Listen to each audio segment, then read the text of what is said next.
The student and welcome to online classes. हम अपनी 10th class का चैप्टर नंबर 6 लाइफ प्रोसेसेस कर रहे थे।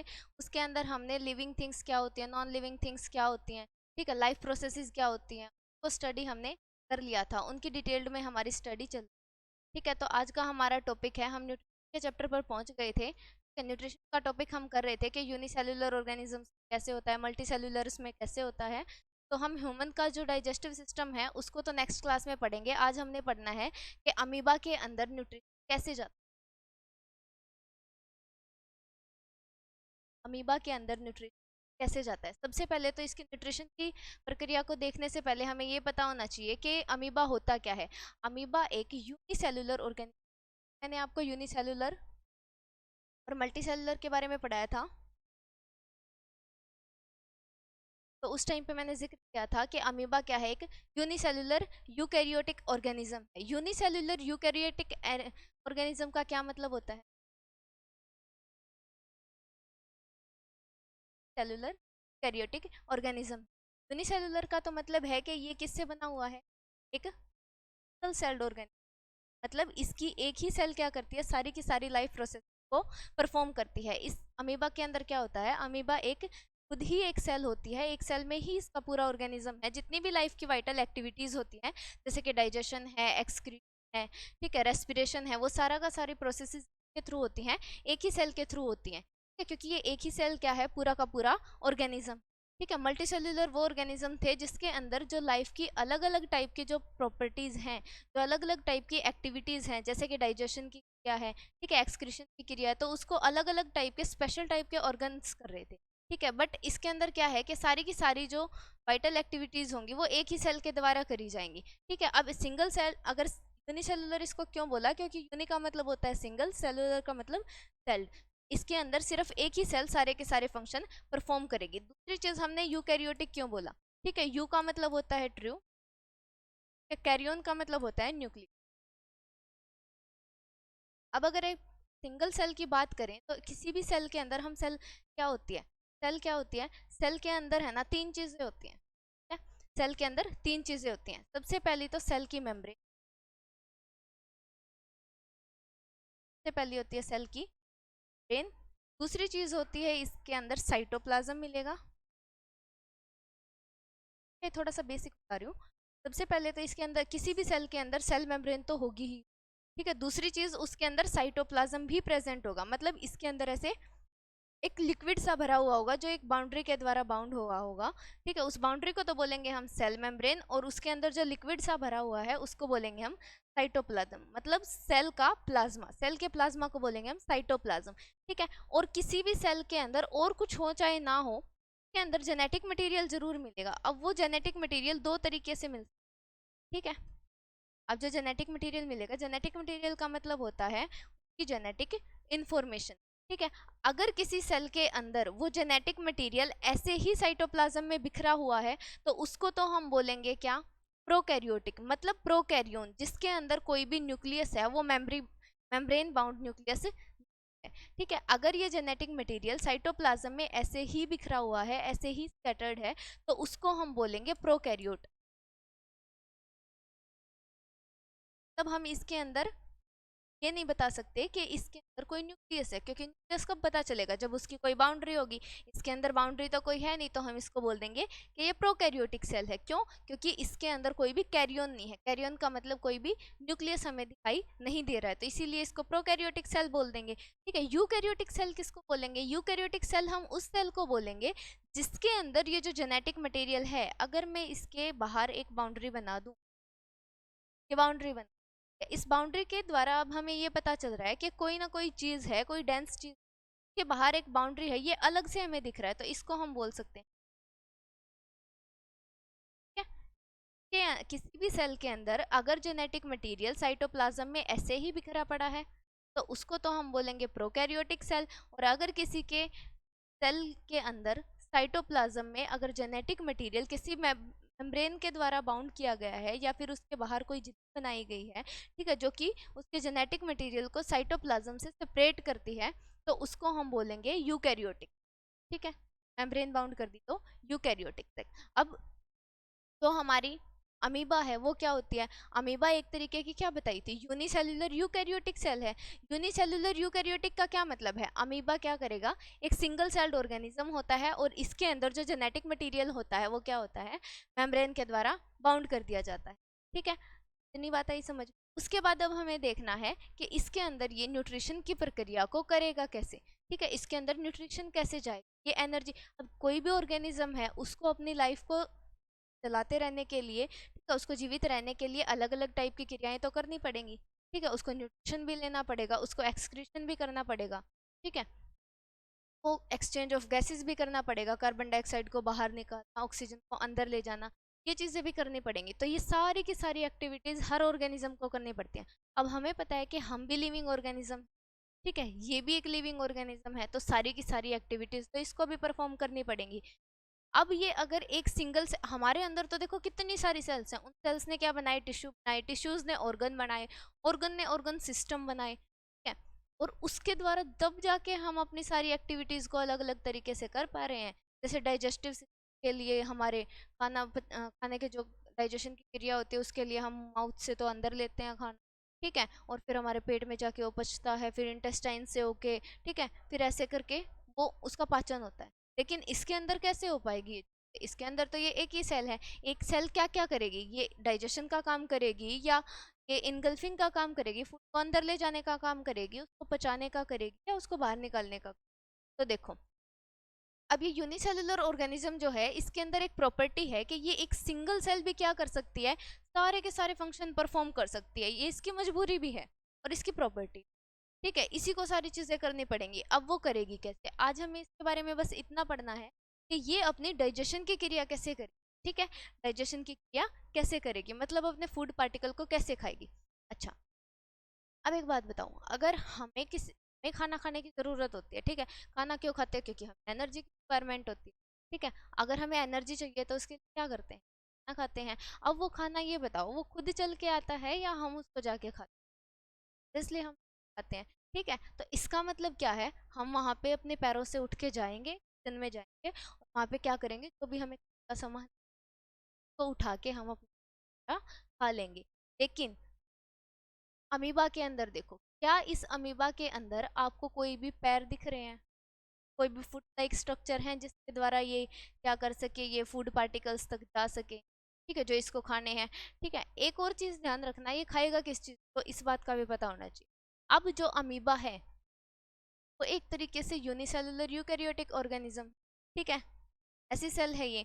अब ये मिलता कहाँ पे है, ये हमेशा फ्रेश वाटर में हो, हालांकि ये कैपेबल भी नहीं है खुद का खाना खाने के लिए, बट इसके अंदर इतने हैं कि हाँ भाई मिलूंगा तो फ्रेश वाटर में ही मिलूंगा, ठीक है, अदरवाइज।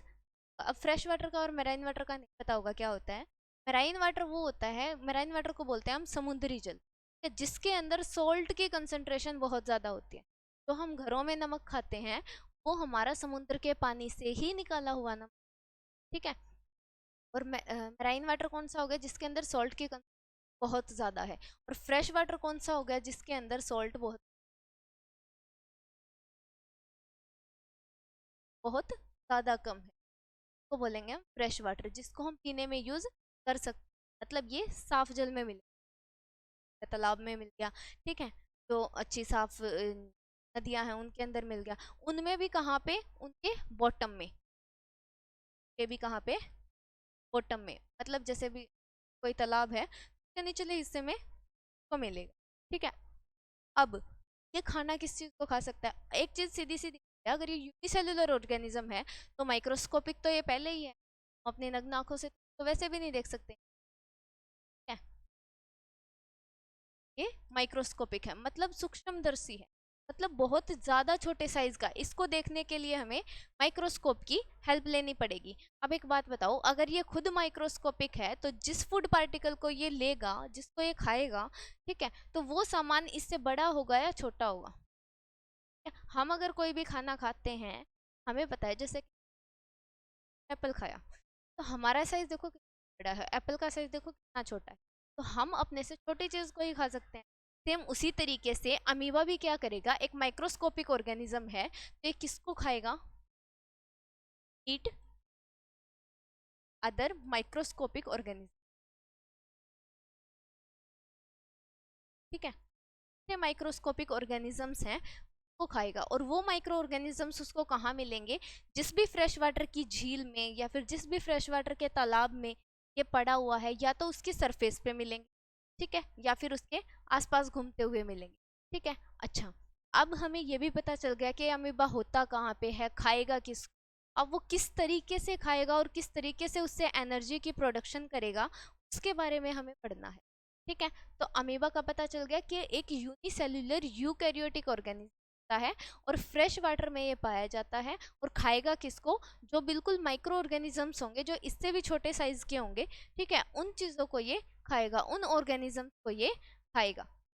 ठीक है, अब मान के चलो ये फूड का कोई पार्टिकल है, ये खाएगा किस तरीके से, ये देखना। अब मान के चलो ये फूड का पार्टिकल है, अब फूड के पार्टिकल को भी पता है कि इसके तो मुझे खा जाएगा। अब अमीबा क्या बोलेगा यहाँ से, क्या ना, तू इधर आ जा, मेरे को तेरे को खाना है, क्या आएगा? नहीं आएगा। ठीक है, अगर मान के चलो कोई शेर बैठा है, ठीक है, वो क्या बोलेगा कि इधर आ जा, मेरे को तेरे को खाना है, तो क्या हम अपनी इच्छा से शेर के पास जाएंगे कि ला बे हाँ मेरे को खा ले? नहीं जाएंगे। ठीक है, तो उसके लिए हमें खुद ही एफर्ट करने पड़ेंगे। लेकिन इसके पास कोई ना कोई पैर है, ठीक है, ना कोई हाथ है, तो ये जाएगा किससे, हमें ये पता होना चाहिए।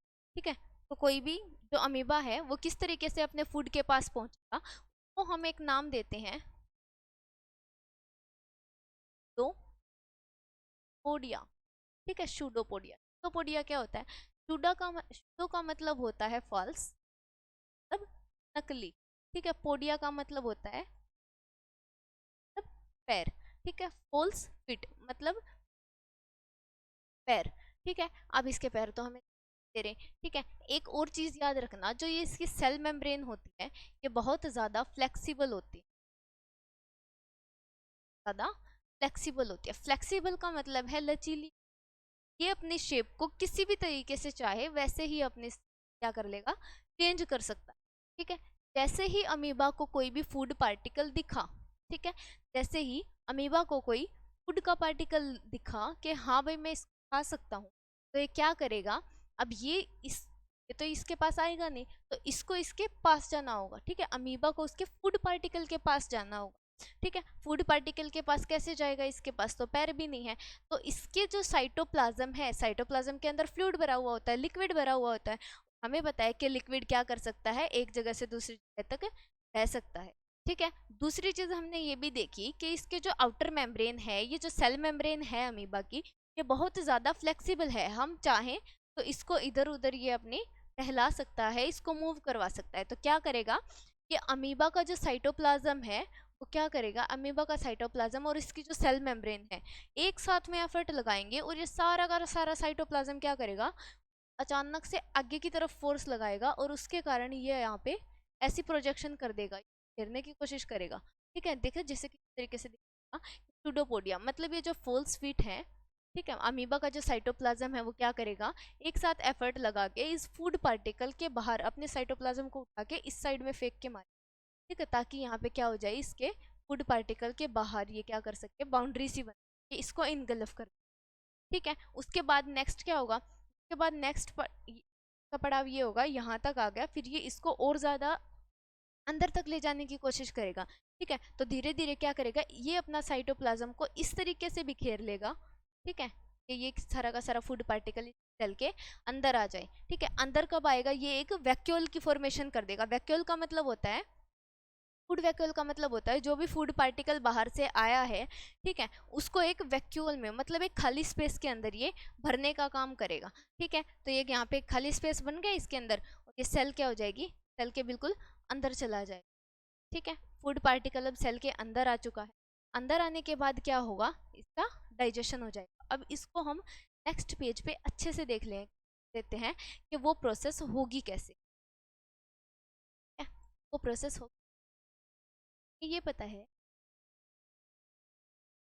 अमीबा की सेल है। ठीक है, इसके अंदर ये क्या, यस है,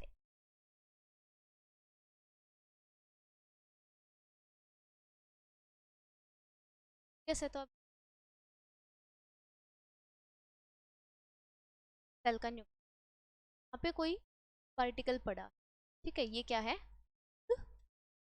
पार्टिकल,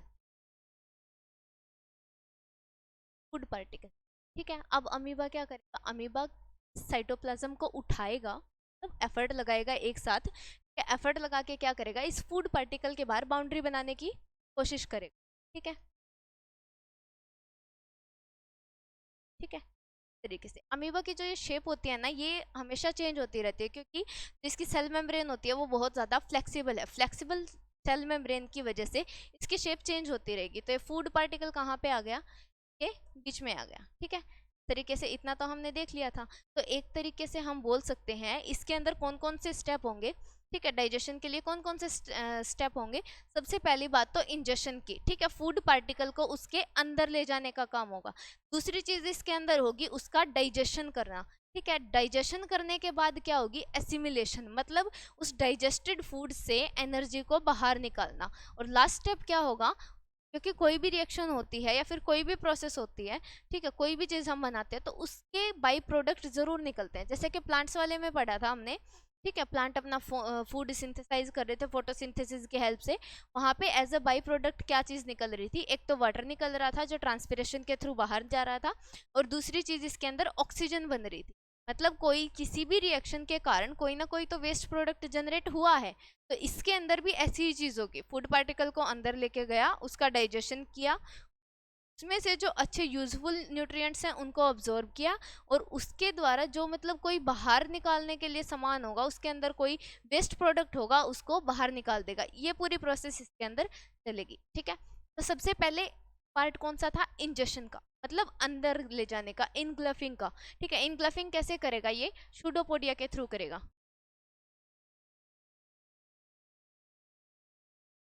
के थ्रू करेगा, शूडोपोडिया पोडिया के थ्रू क्या कर दिया, इसको इनग्लफ करने की कोशिश करी। उसके बाद नेक्स्ट स्टेप क्या होगा, ये फूड का जो पार्टिकल है इसकी मेम्ब्रेन क्या करेगी, इसको ऐसे करके आ जाएगी, इसको बिल्कुल क्या कर देगी, बाहर से मेम्ब्रेन बाउंड होके एक वैक्यूल की फॉर्मेशन।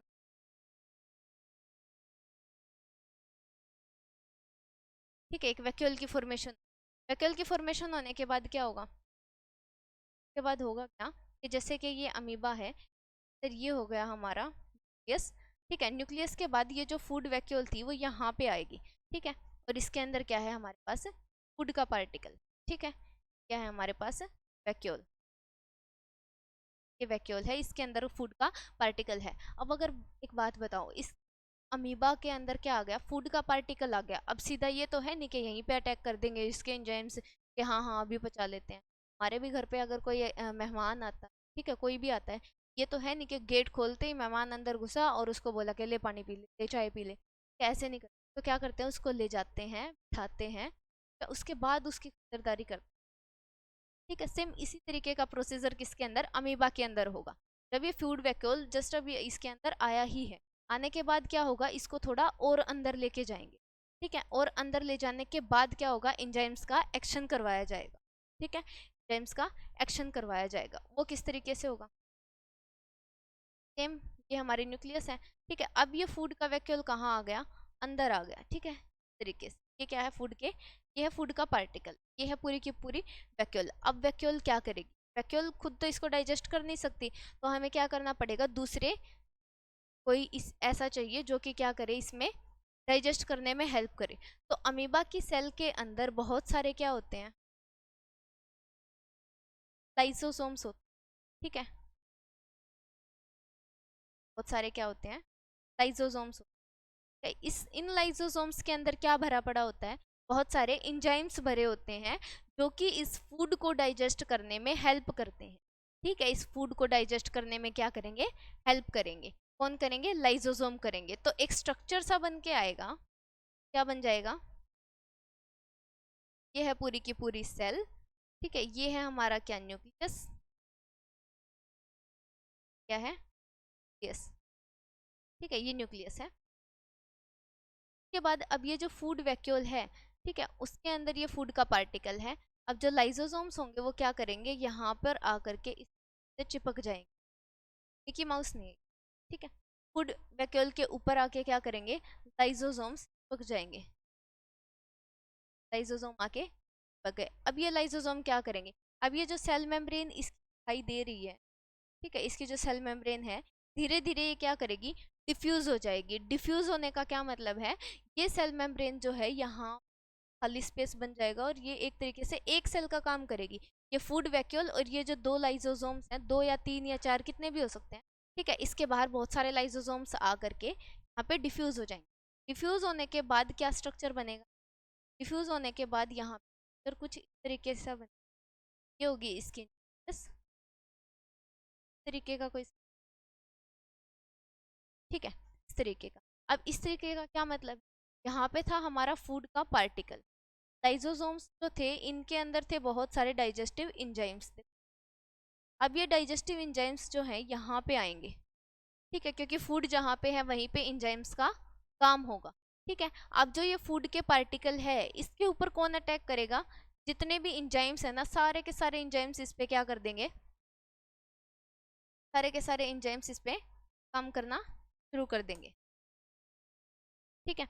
काम करना शुरू कर देंगे तो इंजाइम्स का क्या काम होता है, कॉम्प्लेक्स फूड मटेरियल को सिंपल फूड मटेरियल के अंदर ट्रांसफॉर्म करना ही काम होता है इंजाइम्स का, ठीक है। इंजाइम्स क्या करते हैं, इंजाइम्स का काम होता है जो कॉम्प्लेक्स फूड सब्सटेंस है, जो बहुत ही जटिल संरचना वाला सब्सटेंस है, उसको सिंपल फॉर्म में लेके जाना, ग्लूकोज की फॉर्म में लेके जाना, ठीक है, यही काम होता है। तो अब ये सारे के सारे इंजाइम्स क्या करेंगे, इस फूड पार्टिकल के ऊपर एक्ट करना शुरू कर देंगे, ठीक है। अब उसके बाद क्या होगा, उसके बाद मीबा की सेल है, ठीक है, न्यूक्लियस भी सेम रहेगा, ठीक है, न्यूक्लियस सेम रहेगा तो उसके बाद क्या होगा, अब ये जो वैक्यूल है इस वैक्यूल के अंदर ऐसी भी शेप बना सकते हो। अब ये वैक्यूल क्या करेगी, इसके अंदर है ना इस तरीके से फूड पार्टिकल नहीं दिखेगा हमें, ठीक है, पहले जो सॉलिड फूड मटेरियल दिख रहा था अब वो सॉलिड नहीं दिखेगा। क्यों नहीं दिखेगा, क्योंकि उसके ऊपर इंजाइम्स का एक्शन हो गया। इंजाइम्स का एक्शन होने के कारण जो बड़ा सा मॉलिक्यूल था उसको छोटे छोटे पीस में उन्होंने क्या कर दिया, तोड़ दिया, छोटे छोटे पीस में तोड़ दिया। तो इसका मतलब क्या हो गया, उसका डाइजेशन कर दिया, ठीक है। लाइसोसोम्स के जो एंजाइम थे ने फूड का डाइजेशन कर दिया। अब फूड का डाइजेशन कर दिया, अब क्या करें, अभी एक छोटी सी बात बताओ, जैसे हम हैं, हमने आज खाना खा लिया, ठीक है, आज खाना खा लिया तो वो हमारे जैसे कि अब आगे पढ़ेंगे वो नेक्स्ट क्लास में ह्यूमन में डाइजेशन है। तो अगर हमने खा लिया वो पेट में गया, उसके बाद वो छोटी आंत में गया, फिर वो बड़ी आंत में गया, ठीक है, इस तरीके से।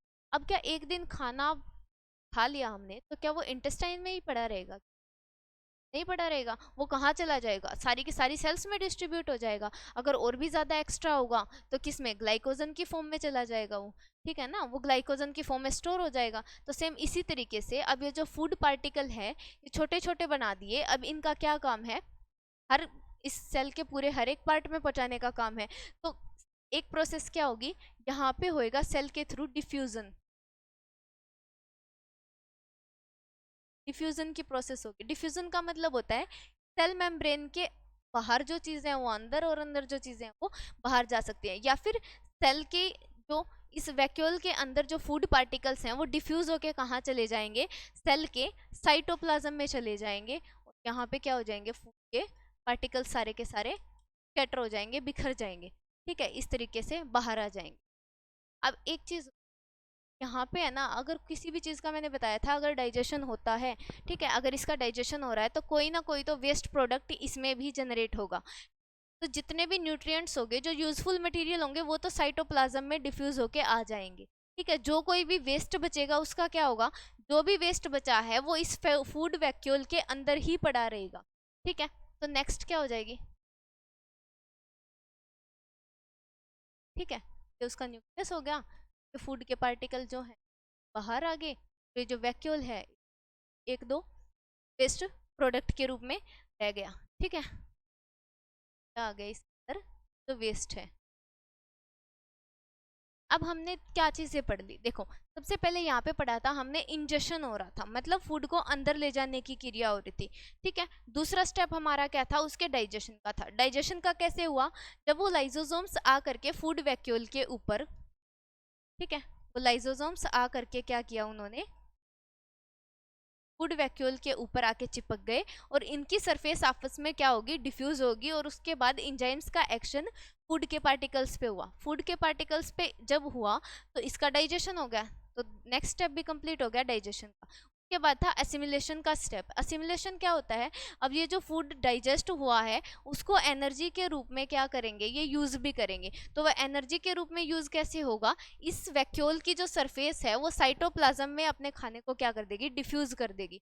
ठीक है, डिफ्यूजन के थ्रू क्या हो जाएगा, जो अच्छे फूड पार्टिकल्स हैं, जो एनर्जी के न्यूट्रिएंट्स हैं, वो सारे के सारे साइटोप्लाज्म में डिफ्यूज, और वो पीछे क्या छोड़ देंगे, वेस्ट छोड़ देंगे। ठीक है, इस वेस्ट को अब कैसे जाना होगा, अब ये जो वेस्ट में जो वैक्यूल है ये वापस से मूव करती करती कहाँ जाएगी, सेल के इस सरफेस तक, मतलब सेल मेम्ब्रेन तक जाएगी, और उसके बाद क्या होगा, सीधी ये बाहर की बाहर इसको वैक्यूल को बाहर छोड़ देगा। इस तरीके से एक्सक्रीशन हो जाएगी। ठीक है, अब इसको किस तरीके से हमें करना है, लिखना किस तरीके से है वो देखो। ठीक है, तो nutrition in amoeba, amoeba does not have any specialised organs for nutrition. Nutrition के लिए कोई भी इसमें स्पेशल टाइप का ऑर्गन नहीं होता, ना इसमें कोई माउथ होता है जिसके द्वारा ये अंदर ले जा सके, ना इसमें कोई पैर होते हैं, ठीक है, ना इसमें कोई ईसोफेगस होती है, ना कोई स्टमक होता है। तो कोई भी स्पेशलाइज्ड ऑर्गन अमीबा के अंदर नहीं होता है। ठीक है, दूसरी चीज क्या है, the entire process is carried out through the body surface with the help of pseudopodia. Pseudopodia अभी बताए थे क्या होते हैं, फॉल्स फीट होते हैं, क्या मतलब नकली पैर।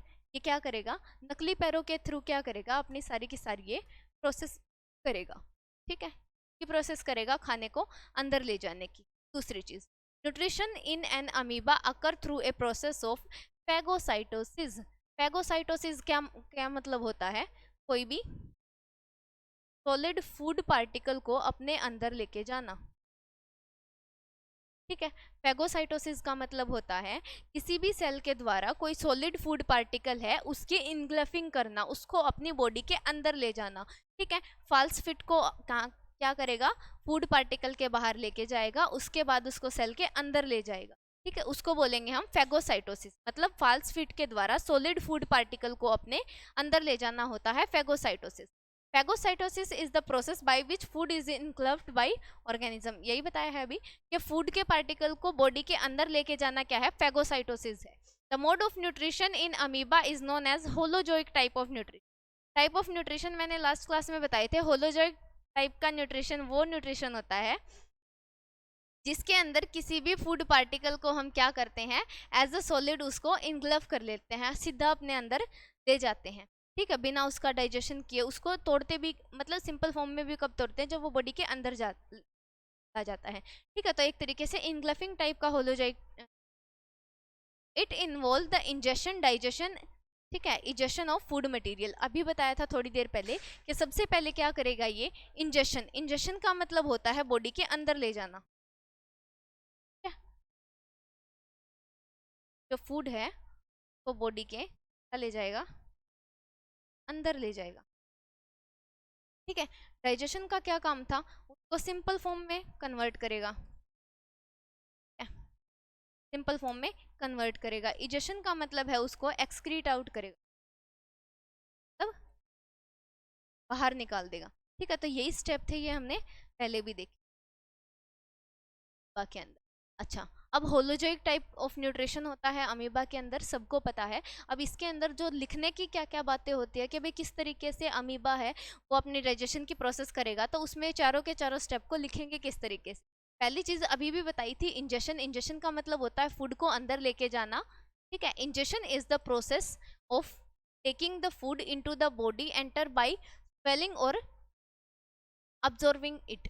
ठीक है, या हम किसी भी फूड पार्टिकल को या तो हम निगल लें, ठीक है, या फिर किसी भी फूड पार्टिकल को हम क्या करें, अब्जॉर्ब कर ले अपने बॉडी की सरफेस के अंदर, उसको हम बोलेंगे इजेशन करना। इजेशन का सीधा सीधा मतलब होता है कि किसी भी फूड पार्टिकल को अपनी बॉडी के अंदर लेके जाना। अब वो हम उसको अब्जॉर्ब करके लेके जा रहे हैं, या उसको निगल के लेके जा रहे हैं, या उसको अपने माउथ के द्वारा, या फिर कोई भी ऐसा स्पेशलाइज्ड ऑर्गन है उसके द्वारा अपने अंदर ले जा रहे हैं, तो वो इजेशन की प्रोसेस के अंदर आएगा। उसके बाद है amoeba pushes out pseudopodia to encircle the food and engulf it forming a food vacuole। अभी थोड़ी देर पहले देखा था कि अमीबा क्या कर रहा था, कैसे ऐसे अमीबा था। ठीक है, के अंदर जो भी लाइसोसोम वगैरह थे वो थे। ठीक है, इसने क्या किया, अगर यहाँ पे फूड पार्टिकल है तो इसने इस बाउंड्री को क्या कर लिया था, कुछ इस तरीके से कर लिया था। ठीक है, इस तरीके से इसने क्या कर लिया था। क्या तो एक तरीके से हम बोल सकते हैं कि फूड को इनग्लफ करने के लिए इसने फॉल्स फीट का निर्माण किया था। ठीक है, इसने फॉल्स फीट की फॉर्मेशन की थी, सूडोफोडिया की फॉर्मेशन की थी। ठीक है, तो ये होगी इजेशन की प्रोसेस। इजेशन का मतलब अंदर लेके जाना। ठीक है, खाने को अंदर अमीबा कैसे लेके जाता है, सूडोपोडिया के थ्रू, मतलब फॉल्स फीट के थ्रू। अब सेकंड चीज क्या थी, देखो सेकंड चीज थी डाइजेशन की। डाइजेशन की भी हमने अभी अभी क्रिया देखी थी, बट उसको लिखेंगे कैसे। In amoeba the food vacuole are transported deeper into the cell and with the help of digestive enzyme the large insoluble particles are broken down into the simplest molecules। अभी अभी देखा था कि हमने क्या किया, जिस टाइम पे जो फूड वैक्यूल की फॉर्मेशन होगी थी, जिस टाइम पे अमीबा ने उसके बाहर बाउंड्री बनाई, ठीक है, उस फूड वैक्यूल के अंदर खाना आ गया। ठीक है, खाना आने के बाद ये तो है नहीं, मैंने बताया था कि भाई सीधे के सीधे ये तो करते नहीं है कि भाई गेट पे है तो वहीं पे अटैक कर दो। फिर क्या करेंगे, उस फूड वैक्यूल जिसके अंदर खाना है वो अमीबा की सेल के और अंदर आने देंगे। ठीक है, सेल के और अंदर आने के बाद हमने लाइजोसोम्स का उसके ऊपर अटैक करवा दिया था। लाइजोसोम्स के अंदर क्या थे, डाइजेस्टिव एंजाइम्स थे, मतलब डाइजेस्टिव एंजाइम्स आने चाहिए किसी भी तरीके से। ठीक है, फिर जो लाइजोसोम्स की जो वॉल थी और जो अमीबा की जो फूड वैक्यूल की वॉल थी वो आपस में डिफ्यूज हो गई, और जितने भी इंजाइम्स थे उनके अंदर वो सारे के सारे इंजाइम्स उस फूड को सराउंड कर गए, उस फूड के चारों तरफ फैल गए। ठीक है, इंजाइम्स का क्या काम क्या है, जो कॉम्प्लेक्स मॉलिक्यूल्स थे फूड के उनको सिंपल मॉलिक्यूल्स में चेंज करने का काम था। ठीक है, तो इस तरीके से उसकी डाइजेशन की प्रोसेस होगी कि भाई जो फूड का कॉम्प्लेक्स पार्टिकल थे उसको छोटे छोटे पार्टिकल्स में सिंपल फॉर्म में कन्वर्ट करने का काम इंजाइम्स ने कर दिया था। थर्ड थिंग थी अब्जॉर्प्शन। ठीक है, अब मैंने बताया था कि जो सेल की वॉल होती है, in this process of absorption nutrients from the digested food material are absorbed into the cell cytoplasm by leaving behind the undigested particles। ठीक है, थ्रू डिफ्यूजन। अभी बताया था थोड़ी देर पहले कि जो अमीबा होती है उसके अंदर अब जो फूड पार्टिकल्स सिंपल फॉर्म में कन्वर्ट हो गए, उस सिंपल फॉर्म में कन्वर्ट होने के बाद क्या होगा, जो फूड वैक्यूल की बाउंड्री है उस फूड वैक्यूल से साइटोप्लाज्म के अंदर क्या होगा, सारे के सारे जो फूड पार्टिकल्स हैं, ठीक है, वो डिफ्यूज हो जाएंगे साइटोप्लाज्म में एनर्जी देने के लिए। ठीक है, दूसरी चीज, अब अगर वहां से फूड पार्टिकल बाहर गए हैं तो पीछे कुछ ना कुछ वेस्ट छोड़ के जाएंगे, क्योंकि वहां पे एंजाइम्स का एक्शन हुआ था। ठीक है, अगर वहां पे डाइजेशन की क्रिया हो रही है तो कुछ ना कुछ तो वेस्ट भी निकला होगा, उस वेस्ट को वो पीछे छोड़ के चले जाएंगे। ठीक है, the excess food is stored in the form of glycogen and lipids. ये याद रखने की बात है कि जो अगर बहुत ज़्यादा एनर्जी होगी उसके पास, बाकी वो साइटोप्लाज्म में छोड़ देगा। साइटोप्लाज्म में वो स्टोर किस फॉर्म में होगी, अब एक बार में तो वो सारा का सारा खाना उसको यूटिलाइज नहीं कर सकता, एनर्जी को सारी को यूज़ नहीं कर सकता। ठीक है, तो वो क्या करेगा, ग्लाइकोजन के रूप में उसको क्या कर लेगा, स्टोर करने का काम करेगा।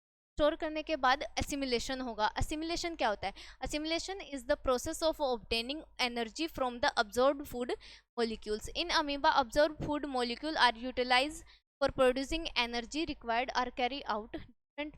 हाँ, अब यही बात बताई है कि अब जो डाइजेस्टेड फूड है वो जो साइटोप्लाज्म में चला गया, अब उसको किस तरीके से यूज करेगा, एनर्जी के लिए यूज करेगा। ठीक है, और स्टोर किसकी फॉर्म में हो गई थी, ग्लाइकोजन की फॉर्म में हो गई थी। ठीक है, तो इस तरीके से क्या हो जाए, एसिमिलेशन, मतलब उस खाने से एनर्जी को लेगा। ठीक है, लास्ट स्टेप है इसका इजेशन का। इजेशन का मतलब होता है एक्सक्रीशन ऑफ अनडाइजेस्टेड मटेरियल। अब जो उसने फूड खाया है, अब ये तो है नहीं कि सारा का सारा डाइजेस्ट हो गया हो। ठीक है, जो अनडाइजेस्टेड रह गया, जो डाइजेस्ट नहीं हो पाया, ठीक है, वो पीछे वैक्यूल के अंदर रह गया था। ठीक है, अब उसको क्या बोलेंगे, एक्सक्रीशन ऑफ अनडाइजेस्टेड। जो अनडाइजेस्टेड फूड है जिसके अंदर से हमें कोई एनर्जी नहीं मिलने वाली, ठीक है, उसको क्या करेगा, एक्सक्रीट आउट कर देगा, मतलब क्या कर देगा, बाहर निकाल देगा। क्या वो क्या कर देगा, सेल के बाहर निकाल देगा। In amoeba the process is carried out by rupturing the cell membrane to remove the undigested food material. ठीक है, अमीबा के अंदर क्या होगा, जैसे कि ये अमीबा थी, ठीक है, अब वैक्यूल के अंदर ये जो फूड पार्टिकल पड़ा है ये इसकी जो वैक्यूल के अंदर अनडाइजेस्टेड फूड मटेरियल है ये क्या करेगा, इस वॉल को, जो हमारे सेल की मेम्ब्रेन है, उसको रप्चर कर देगा। रप्चर का मतलब होता है उसको फाड़ देगा। ठीक है, और उसके द्वारा जो वेस्ट फूड मटेरियल है वो कहाँ चला जाएगा, बाहर चला जाएगा। ये सेल की न्यूक्लियस होगी। ठीक है, और यहाँ पे ये फूड वेस्ट जो है वो बाहर निकल गई। ठीक है, तो ये थी हमारी की प्रोसेस न्यूट्रिशन इन अमीबा के। अमीबा न्यूट्रिशन किस तरीके से लेता है, एनर्जी किस तरीके से प्रोड्यूस करता है, और उसके अंदर जो वेस्ट होता है उसको किस तरीके से अपने शरीर से बाहर निकालता है। तो पूरी प्रोसेस की थी न्यूट्रिशन इन अमीबा की थी कि अमीबा न्यूट्रिशन लेता किस तरीके। थैंक यू, आज के लेक्चर में इतना है।